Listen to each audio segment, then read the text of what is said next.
Stephen. How you doing, buddy? Whirlwind. What? Whirlwind tours. Whirlwind? Yeah. You busy? Last night there were three separate Lodi-related meetings all scheduled at 6 o'clock. Oh, And then there was county board this morning. Which well, good. still now. You're earning your pay. Oh, and then some, yeah. Well, you and Aaron Rodgers then.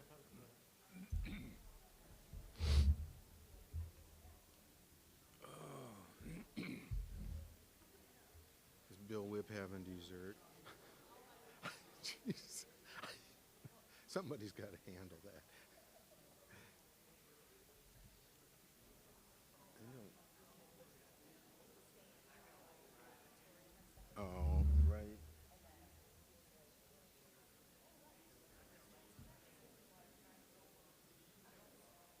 Hey, do you have a watch on? Are you? Could I have that? I thought that there was a clock in here, and I'm not a watch wearer. Thank you very much. Okay. No, Jan is right down there, and then you just press this to get. All right. Yep. Yep. That's All right. We need Bill Whip. Yeah.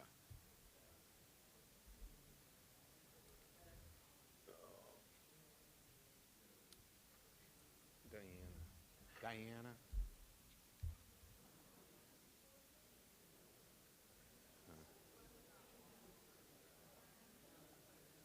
Could you go get Bill Whip, please? Shh.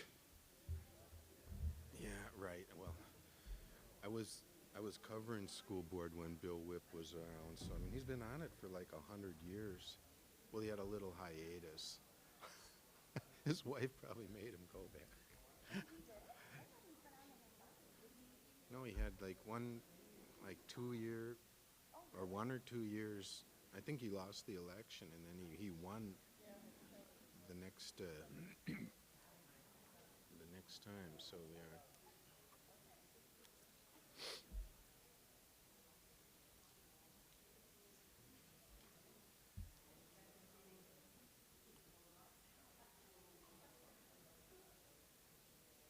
Is that your complimentary mug?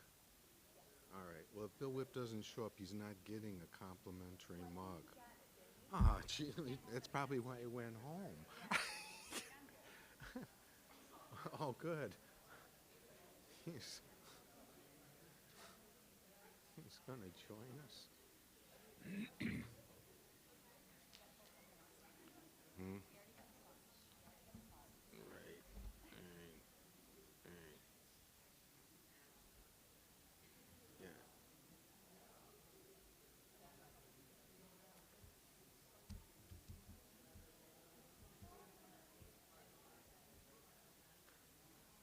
We're all right. We'll just.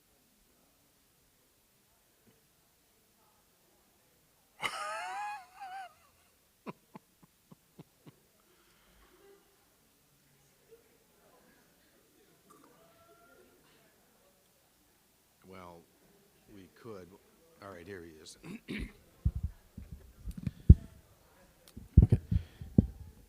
Good afternoon to everyone. On behalf of the Lodi Optimist Club, I'd like to welcome all of you to our school board candidate forum. My name is Bill Haupt. I'm a member of the Optimist Club for many, many years. And we typically start our forums by standing and saying the Pledge of Allegiance, so would you please all rise?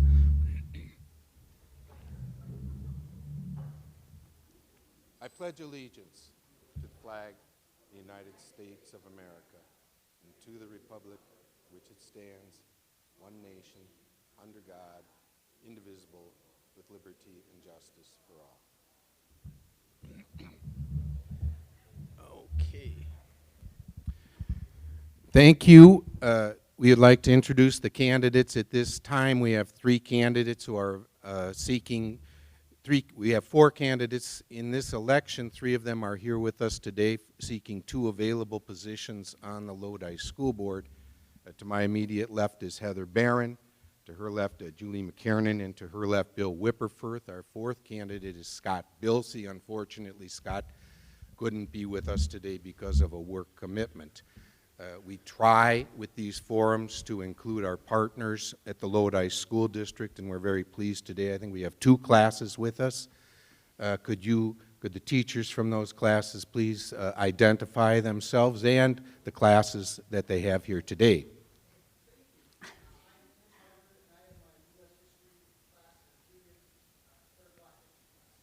All right, thank you, Mr. Hauser. I'm Kelsey Marlowe. I have my GSI Government and Social Issues. It's a mix of juniors and seniors. Thank you, Ms. Marlowe. Is there a reason that people still sit so far distant from the action? You guys are guilty, too. The forum is pretty straightforward. We have opening statements from each of the candidates, and after that it's up to the public to come forward, and we certainly encourage the students to participate. If we could just get a show of hands, how many of you students will be voting or eligible to vote on the 5th, 6th of April? Yeah. How about the November election? Okay. Well, very good. Well, welcome. At this time, we'll begin with our opening statements, and we'll do it in alphabetical order. Heather, would you please lead us off for 90-second opening statements? Thank you, Optimist Club, for giving us this opportunity and for everyone for being here or watching it online. My name is Heather Barron, formerly Heather McGrath. My husband Mark and I both grew up in Lodi and graduated from the district. Our oldest daughter, Sky, graduated in 2016. Our second daughter, Rose, graduated in 2021. And our two sons, Kogan and Sawyer, are still in the district. Mark started his own business while going to college, while I stayed home with Sky. The business continued to grow and to allow us to run it together, while we also allowed me to stay home with the kids. Because of that, I had the opportunity to volunteer in the classroom quite often, coach and manage several different sports, ran the youth cheerleading program for over 10 years, and was a parent volunteer and organizer for many different music and art programs in the district. I got motivated to start paying attention to our district because of COVID. I feel the school was putting politics before our students and families, and it disappointed me. So now our district can get back to the importance of quality education, giving our students the best opportunities, whether that be in the classroom, socially, and in general life lessons, and preparing our students to be responsible to make decisions that would allow them to live happy and fulfilling lives after their experiences in Lodi.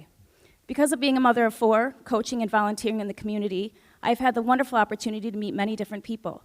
Schools have to meet a lot of different needs for so many people, and that is why the students, parents, teachers, and our community should always feel that they can express themselves and be listened to by the school board. Running a struggling and now successful business has taught me to be very cost efficient, while being a mother has taught me that experiences can be worth every cent. I feel that Lodi needs to continue having as many opportunities as possible for our youth, needs to make sure our teachers are happy, and make sure they're getting everything they need to continue to inspire our students, and continue and improve on the Lodi feeling of community that we have been so proud of for so many years. Thank you, Heather. Julie? Good afternoon. I would first this is, can you hear me? This is It's good. doesn't okay. Good afternoon. I would first like to thank the Optimist Club for having this forum, for sponsoring this forum, and it's really great to see all the students and members of the community here in the middle of the afternoon. My name is Julie McKiernan. I'm running for re-election for a second term on the Lodi School Board.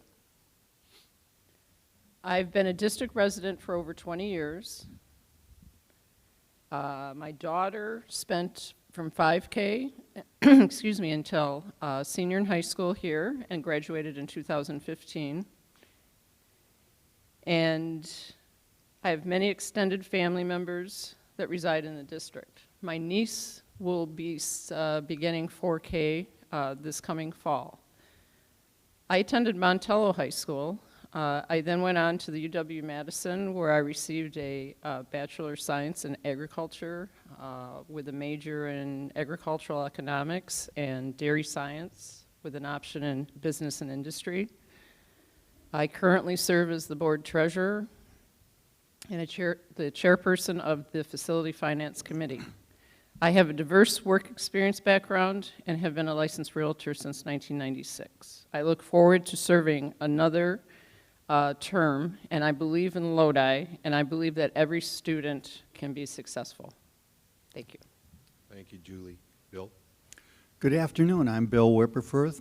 I've been a board member here since the mid-90s, and so I've helped build the building you're sitting in.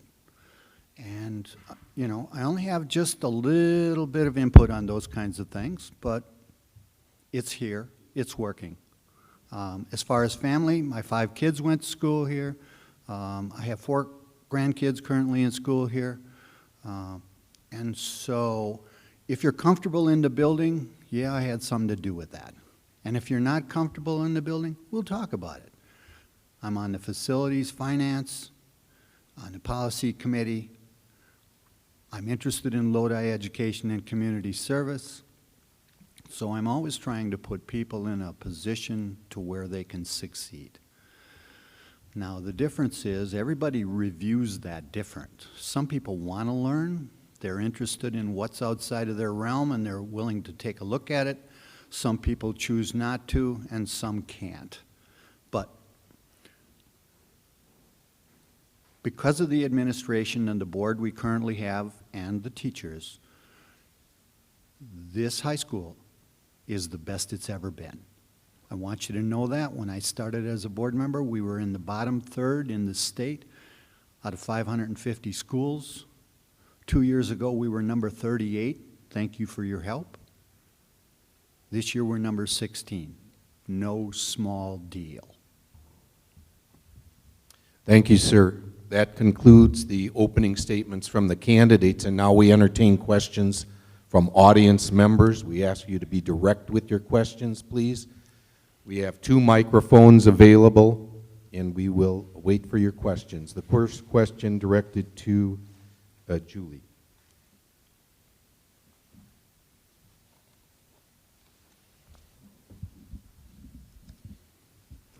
And if you could please identify yourself and where you're from. Diana Carls from Dane, Lodi, a resident my whole life pretty much. I'd like to know if each of you are for or against the referendum, and as a board member, would you be prepared if the referendum fails for the significant changes that the district will go under? Thank you for the question. Yes, I am for the referendum. We really critically need to be able to pass a referendum. The past decade, the school district has basically relied on referendums to fill the gap between the funding and what it costs to run the school district. As far as being prepared to do what is necessary should the referendum not pass, I am. We would have to make a lot of changes. We would lose programs, we would lose staff.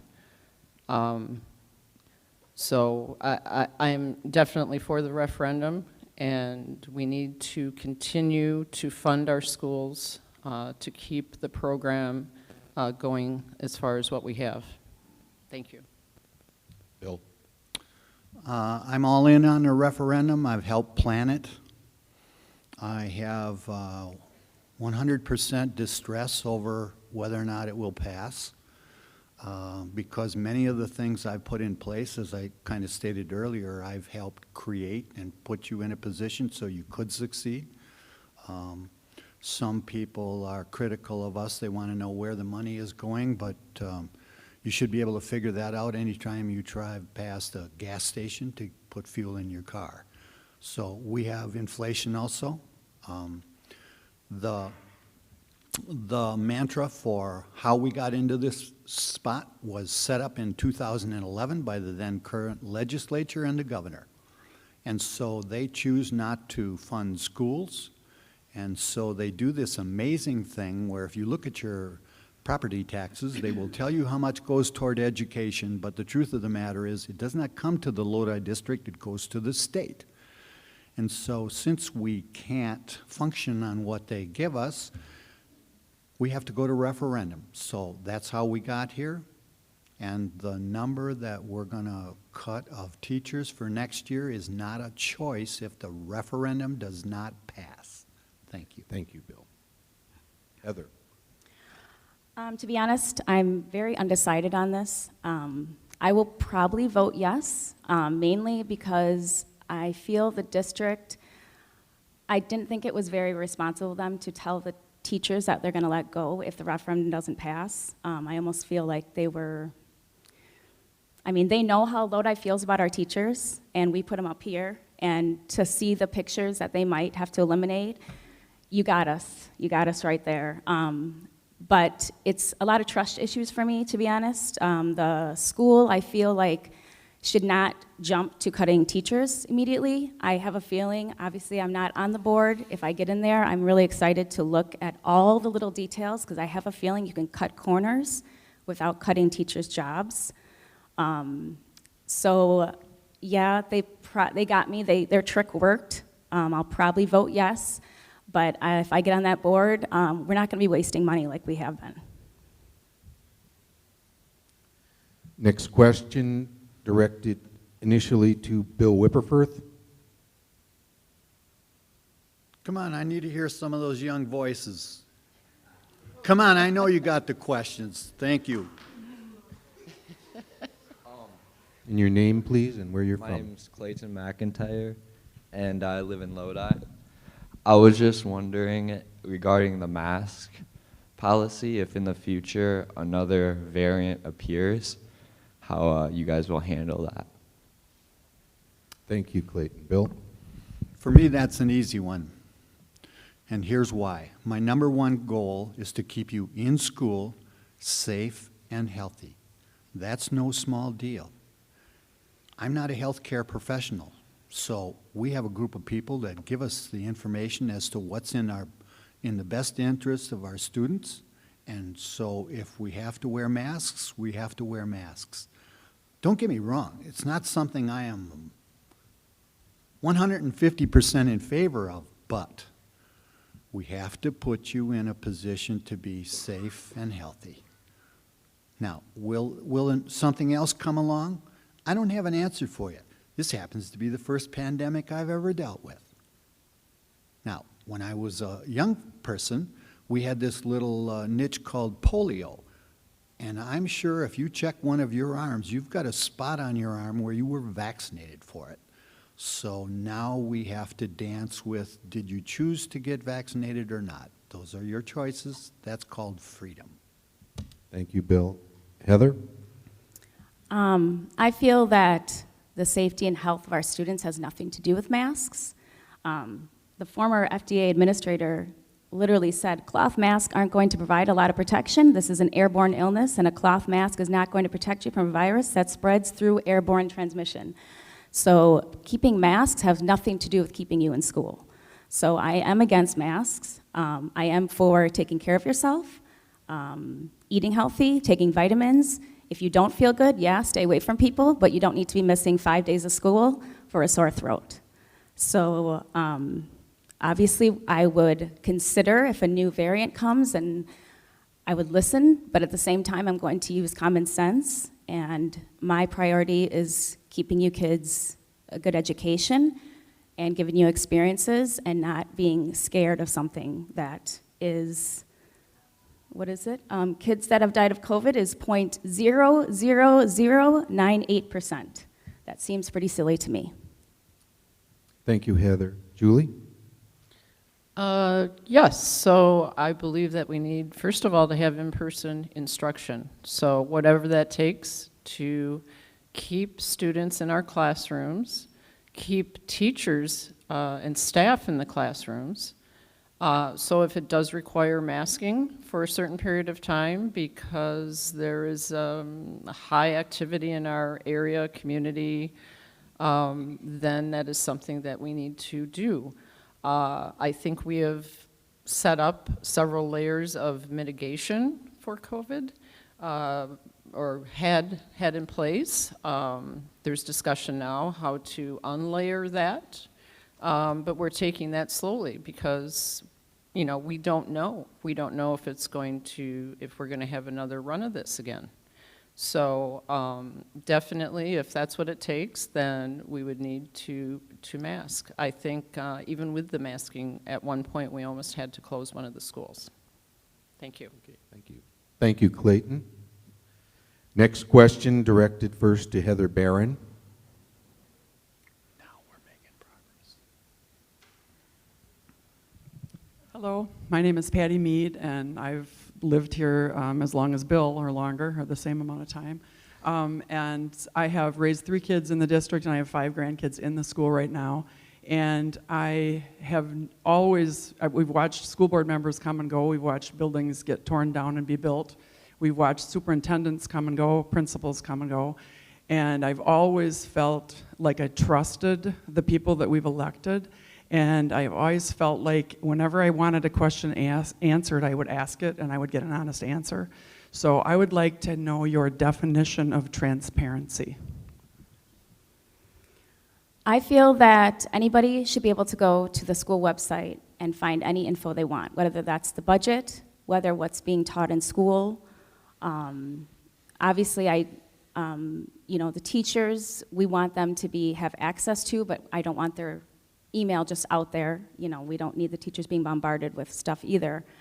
I think the coffee with the superintendents and the referendum meetings are awesome. In fact, the coffee with superintendent, I think that would be great to keep as just, you know, every quarter, every 6-month thing, and just have people being able to go in there and talk to them about school stuff that they want to know.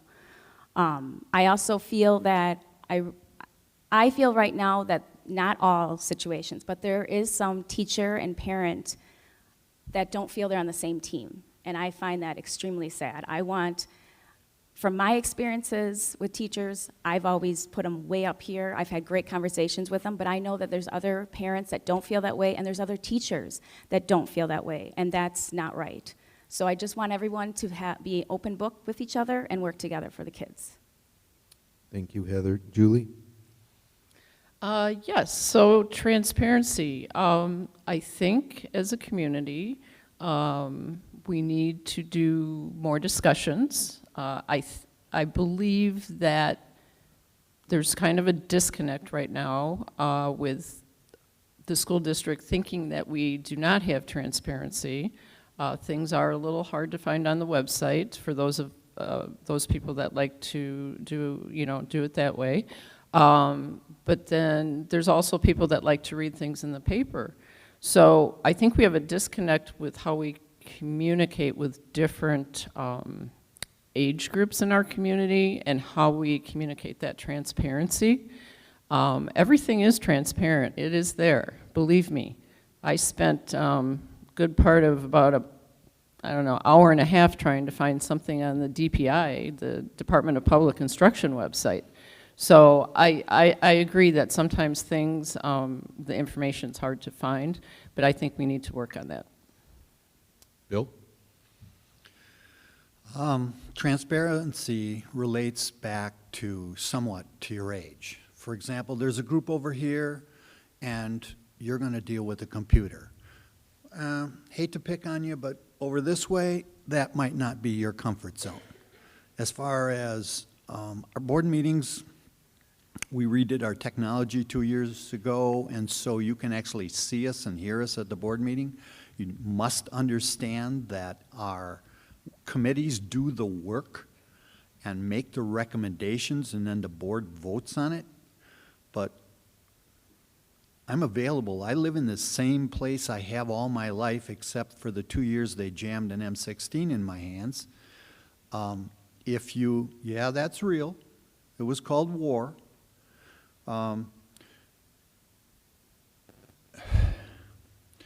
If you need me, and your routine is to call people, call me.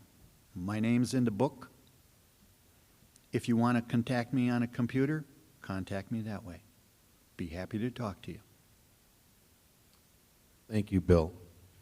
Next question directed first to Julie McKiernan. Yes, sir.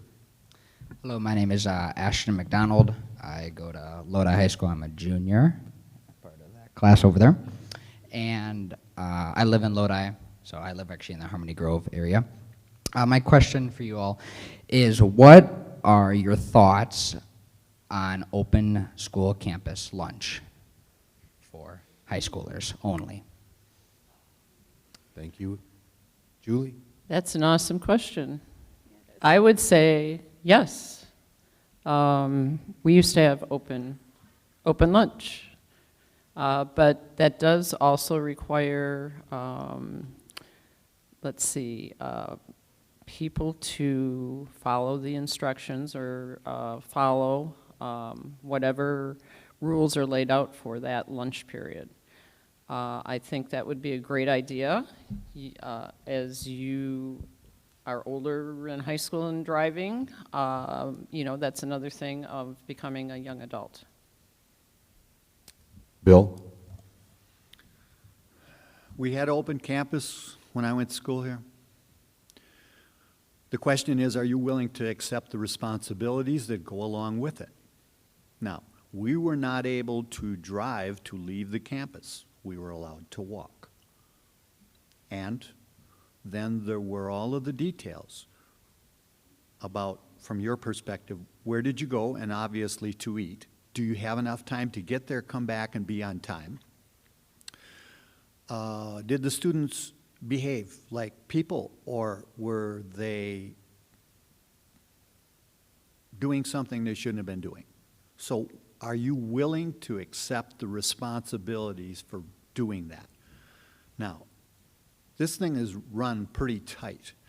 How much time do you have? Do you have time to walk downtown to do something without driving?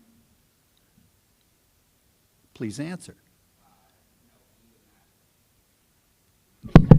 It's okay, I'll hear you. No, you would not have enough time to walk down to like Quick Trip, such as the farthest maybe you could go by car if you were to not be late would be the All Stop, kind of by the Lodi. So that would be the farthest you could go. Otherwise, you can go always to Quick Trip or Okay. Subway. Thank you, Piggly Jason. Wiggly. We get the idea. Heather, why don't you give it a wrap? Yes, I believe in open, I think open campus would be fine. And yes, there's responsibilities that you guys will have to worry about, and that you guys will have to worry about. So guess what? You're going to learn time management. You're going to learn that, you know, maybe it's easier just to pack a lunch or eat at school, but yeah, I think it's great. It's just one more way to teach you guys responsibility, and I'm always for that. Thank you. Next question directed initially to Bill Whipperfirth.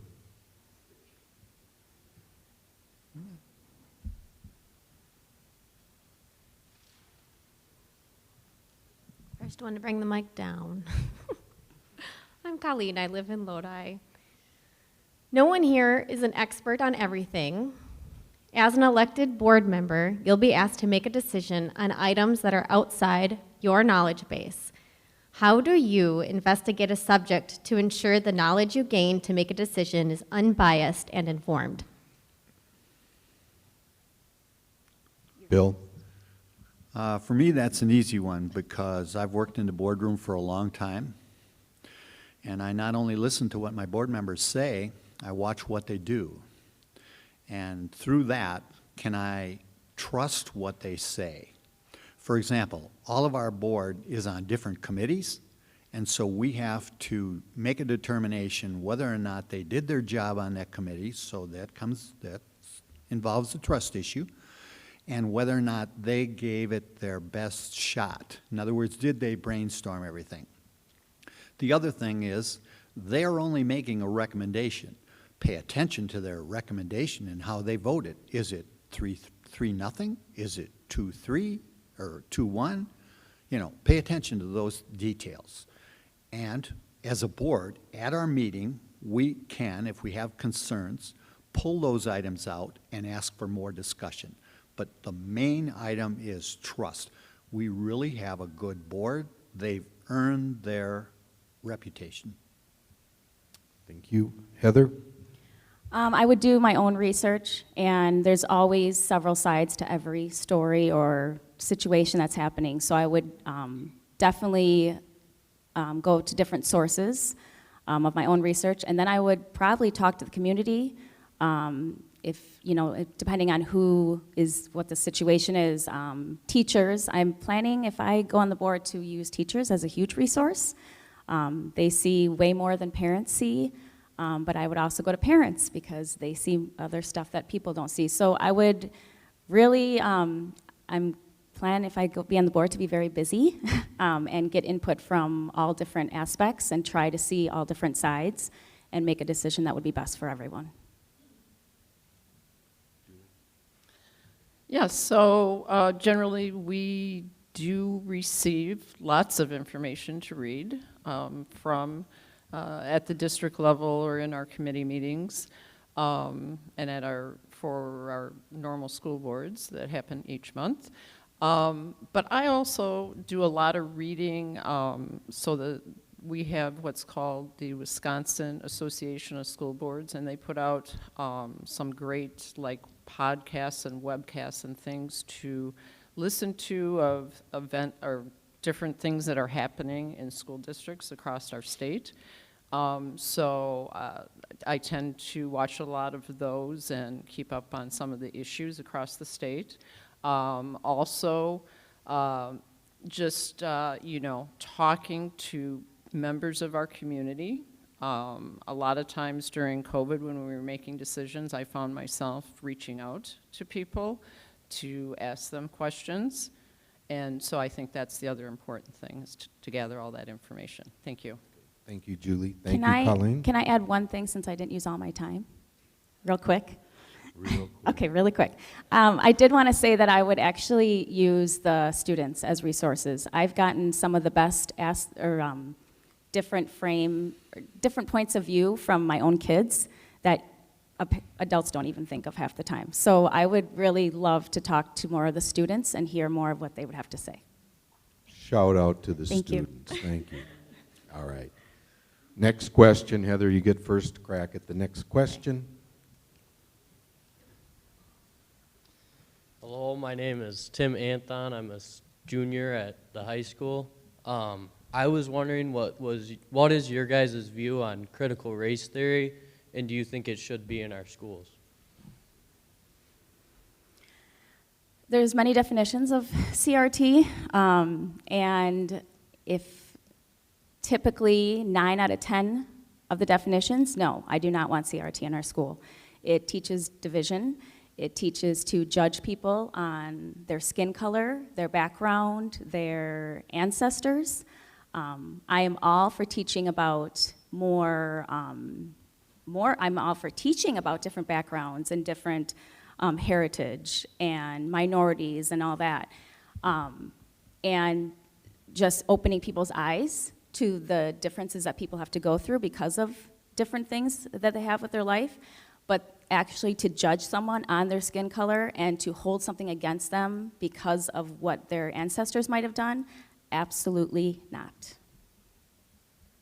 Julie? So I'd like to say again that as far as CRT is concerned, I would like to take the R out of that equation, and really we need to be teaching critical thinking and also teaching our reflecting our actual history of the United States. So whatever that means to you, but you know, there are a lot of areas outside of race. We can talk about sexism.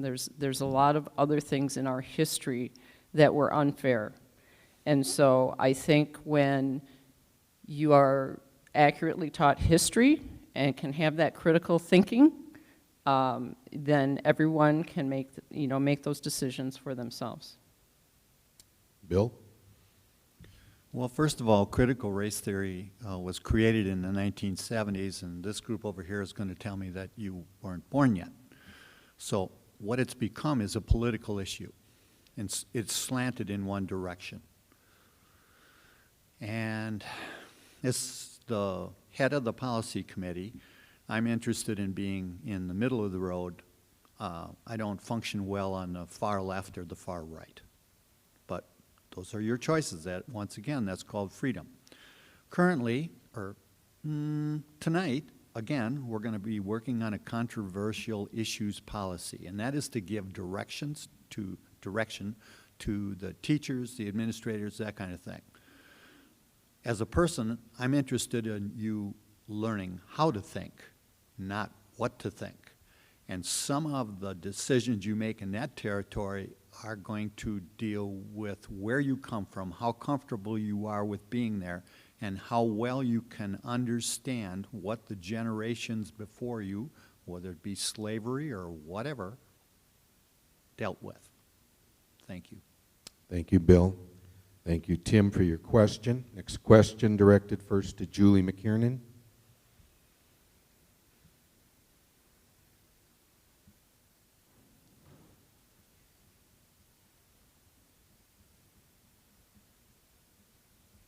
Hi, my name is Ken Trinan. I'm from the city of Lodi, grew up here, and I was on the board for 6 years as well.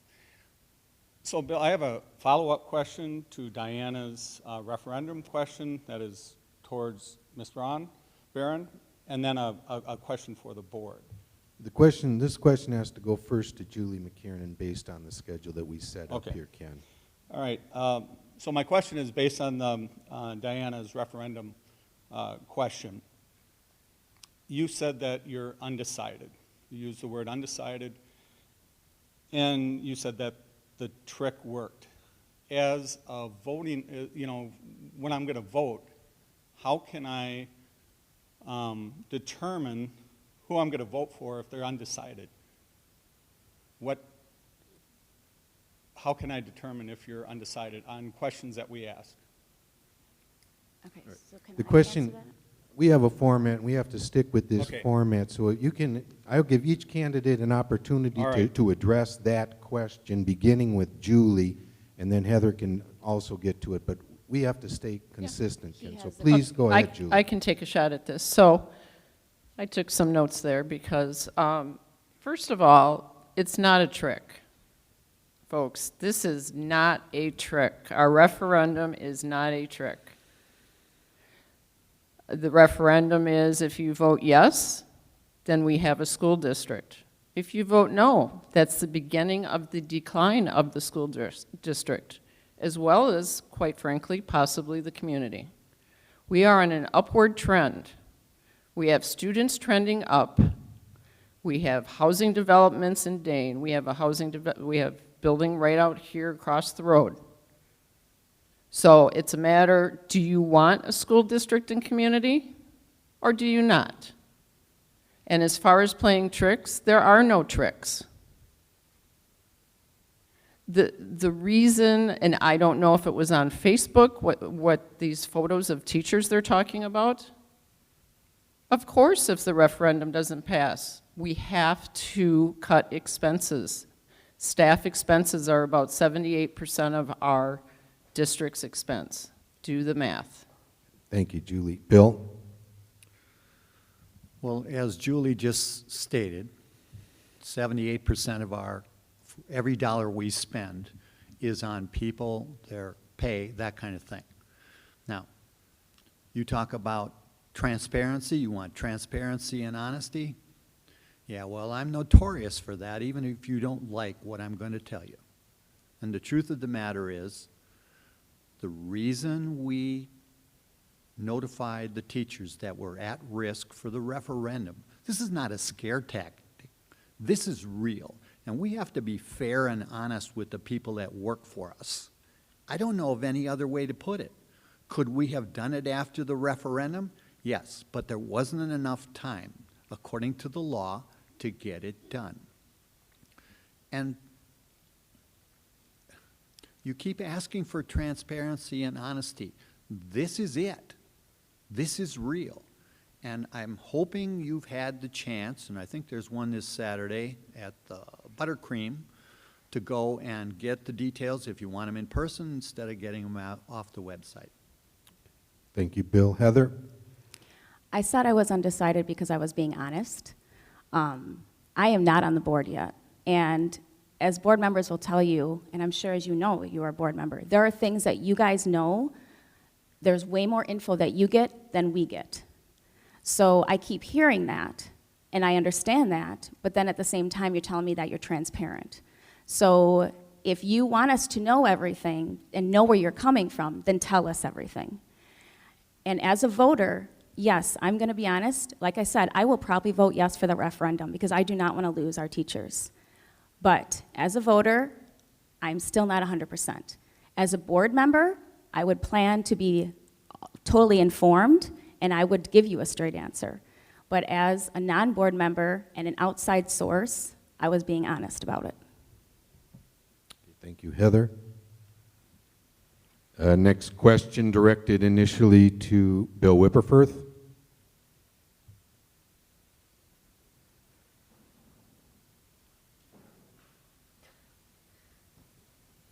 Okay, hi, my name is Maddie. I'm a junior and I live in Lodi for almost 2 years. Could we get your name, please? Maddie Griffiths. Natalie? Maddie, Madison. Oh, thank you, Madison. Yep. Okay, so as a student, I know one of our main concerns is whether we will be listened to. So my question is, what will you do as a board member to take into consideration the student body's direct input and opinions? Bill? I believe it's 2 years ago, as of 2 years ago, we now have a student representative on the board. It's their job to be amongst you and to bring your message to us. Other than that, and I understand, trust me, being 16, 17, 18, as scary as it may be, we are available to you through the computer. We're here for you.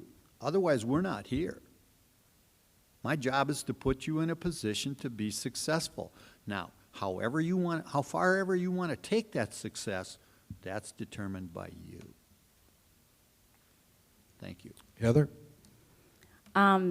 If you personally know me, you know that I teach my own children and all of their friends and classmates with the same respect as adults. I give my kids and particularly high schoolers a lot of the same adult responsibilities, and I expect a lot from you, so I would love to hear from you if I get on the board. I ended up having to throw a prom last year for these kids that didn't get one through the school, and I used my resources and I got the word to you guys, and I hope you know that I'm always going to be an open book for you guys, and I want you to be able to email me, call me. You probably know one of my kids. You can get through them and talk to me because I want to hear from you guys. Julie? Yes, as Bill already mentioned, we did add a student board member or board representative, and that has gone really well as far as getting input from them at every meeting. Also, I would like to say that I have been, short story, I tried to get my daughter interested in FFA when she was here at the high school because that organization meant so much to me when I was in high school. And I ended up being a member of the Lodi FFA alumni. So through the years being involved with that organization, I have been in contact with a lot of students, in particular in that area, but very much would like to hear input, and you're free to email or contact me anytime. Thank you. Thank you, Julie. Next question directed initially to Heather.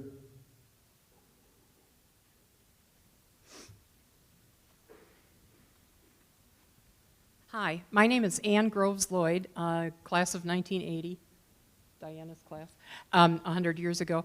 I'm also mayor of the city of Lodi, and I hear a lot of criticism about the school district and the city needing to work more closely together. And I just want to know what your thoughts are about ways that the city and the school district could work more seamlessly or more closely together, please. I think it's a great idea. Obviously, just having community involvement, and obviously the city of Lodi, town of Lodi, everybody, I would love to see more involved with the district. They're the ones that are supporting our district, so they should definitely feel involved, feel welcome to be involved. And I would be very open to it, obviously. I guess I don't, since I'm not on the board, I don't know the logistics of it all, but I would be, if I have to open a committee to be a person on that, if I'm on the board, I would love it. I just think it's a great idea, and hopefully it would just get our students more involved with the community in general. Julie? Well, I think there is a very integral relationship between any community and their school district. So yes, I would be for increased communication with not only the city, but the other municipalities that we serve. And sitting at one of the referendum meetings recently where we went to the town of Arlington, I thought, you know, we should maybe, as board members, each pick a township or village and go to some of those monthly meetings and listen to what, you know, they're working on. So I think there are ways that we can integrate that, not only with the city, but with the other municipalities to keep up with what's going on. Bill? Earlier, I stated that I've been here long enough to help build 3 out of the 4 schools that are here. During those years, we've always had to have discussions with the city, and I will tell you that a lot of the earlier ones didn't go well. And a couple of mayors, previous to you, Ms. Groves-Lloyd, we asked, as a board, asked our superintendent if there was some way to change that. Could we set up meetings like, you know, once every 6 months or something to meet with the city? So our superintendent at the time, and that preceded the one that we have now, would meet with the mayor. But the mayor did not disseminate the information he was given at those meetings to his council.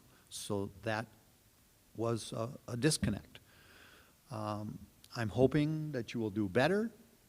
Now, the meetings between our superintendent and the mayor go on at least monthly. And there's a more open dialogue between us. Thank you, Bill. We have time for one more question, and then we will have closing statements from the candidates. I'm Rebecca Wigglesworth. I've lived here in Lodi sorry. It's on. Get closer. I'm Rebecca Wigglesworth. I've lived here in Lodi my whole life. So the sports department gets plenty of funding to throw on lots of community events. What would the chances be, if you're on the board, to put more funding towards smaller departments like the music department or the arts department so that we could put on more community events like sports does? Thank you, Rebecca. Julie, you're first. Well, I do know that with athletics, they have booster clubs, so a lot of it is funded through the booster clubs and not actually with the school district. And I know that I believe the music has a boosters club as well. But as far as funding, yeah, I mean, we would like to keep any of the extracurricular, the co-curriculars funded. It is, Lodi's kind of unusual, or any small town school, so even the small school I went to, and we had lots of opportunities to be involved in many things. You know, you could be literally having, you know, play in sports and be in 2 sports at one time and that type of thing. So I think in that way Lodi's unique, but yes, additionally, you know, we need to continue to fund all of the co-curricular activities for all students. Bill? Gosh, you should have let me go before Julie, because she just hit all the major ones. Your funding, depending upon which group you're interested in, comes through your teacher, your building principal, and then through us. And like Julie said, everybody has support groups or a boosters club, that kind of thing. So that's where the real extra money comes through. For example, I'm an alumni of the FFA. So every year we get together for a tractor pull, truck pull, and there's some other activities to generate money so our students can go down to the Wisconsin State Fair and have money for overnight and money to eat. But it's on the alumni's dime, and many of the other trips that the students take to go to the state FFA conference or the national conference. So Soon, you will have the opportunity to be in the world of adults. Please volunteer and help. Thank you, Bill. Heather?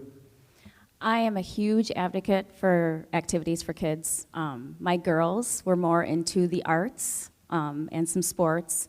My boys are more into the sports, but I love the arts. I love the sports too, but we all know the sports get a little more recognition. And I don't know who does the Facebook page right now, but I would love for like if you're a part of the school district on the Facebook page, I would love to get bombarded with stuff that's going on in the school. All schools, all levels, all activities.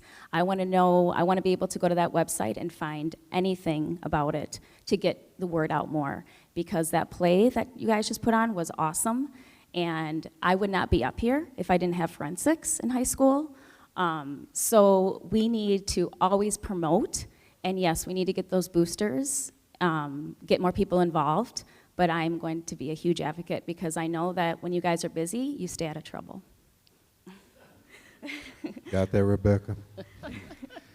All right, thank you. That concludes our questions from the audience. Thank you for your questions. And we will now begin our closing statements. Candidates have a minute and a half for a closing statement, beginning with Bill Whipperforth. Bill? Well, first of all, I'd like to say thank you for coming. Thank you for caring. This is yours, and we share in it, and we're most successful if we can do it as a team. In this case, I have responsibilities, but you don't get to just walk out of here and go to your next class. This is yours. If you have a concern, you need to say something, don't complain about it. Don't go on Facebook and expect, I'm sorry, don't go on Facebook and expect me to get the message. Talk to me, or talk to your board representative. Other than that, I've had the chance, I was concerned about getting bored as a board member, so I served 7 years on the CISA 5 board. They take care of the most challenged kids for our school district. For example, if you can't hear or can't see or have some particular special need, you're going to wind up getting your services through CISA 5. I'm currently a board member for the Wisconsin Association of School Boards. I'm on the board. We meet about half a dozen times a year.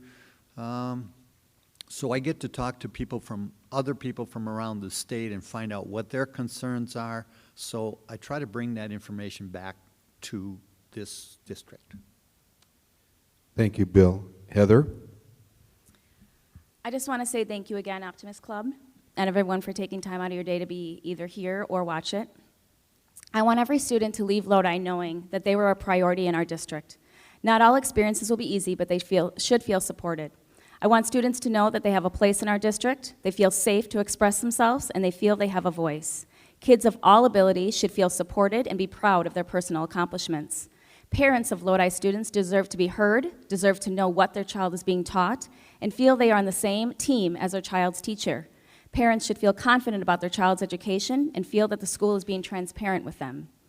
Teachers need to feel supported and know that their district and school board has their back. They need to let their motivation to teach our youth not be clouded by politics, but rather by getting back to basics and giving the students the resources to become critical thinkers. Teachers need to know that they can come to the board with concerns, thoughts, and new ideas, and know that the board will do everything they can to help them and to achieve their goals. The community needs to trust the school board to make the best decisions for the district. They need to feel confident and proud of where their hard-earned money is going towards. They should also feel they have a place in our district since they are the ones supporting it. I absolutely love our community, and I'm very grateful to my parents for moving here when I was 10 years old. Lodi schools have been a part of me for more than 3/4 of my life, as a student, a parent, and hoping as a grandparent someday. I'm someone that puts 100% into everything I do, and that'll be no different for the school board. I will not back down, and I will not conform to someone that I can't be proud of. I'm ready to listen, learn, be open-minded, and consider all angles when making decisions.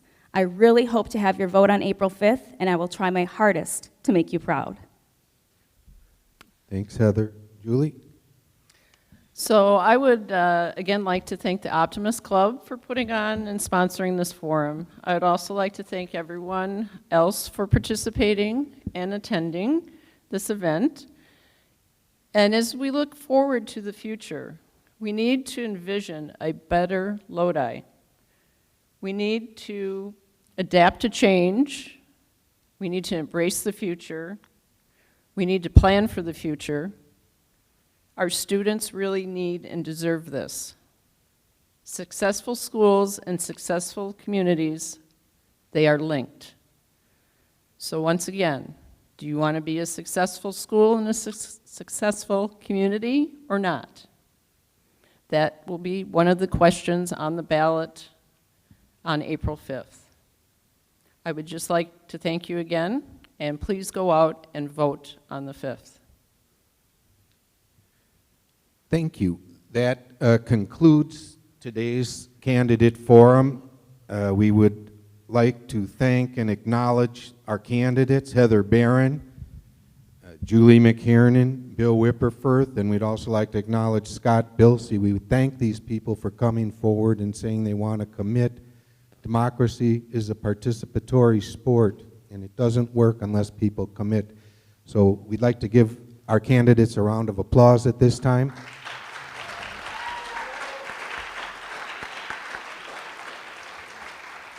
We would also like to thank our friends and our partners in the school district and the teachers for their involvement. We've had an association of more than 20 years of hosting these forums with various administrators and instructors over the years. So we view our relationship with you as a friend of youth as very important, and we're very grateful for your appearance here today. Thank you. And finally, thank you to all the members of the public who are here and participating, and that concludes today's forum.